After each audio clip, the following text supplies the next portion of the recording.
لا تنسوا الاشتراك في القناة والضغط على زر لايك ليصلكم كل جديد.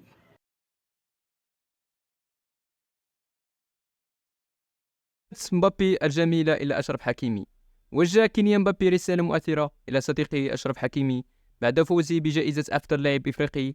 وأغدق مهاجم ريال مدريد الثناء على صديقه المغربي، فبعد موسم رائع مع باريس سان جيرمان 2024 و 2025 فاز الظاهر المغربي بجائزة أفضل لاعب إفريقي خلال حفل توزيع جوائز الكاف أمس أربعاء، متفوقا على المصري محمد صلاح والنيجيري فيكتور أوسيمين.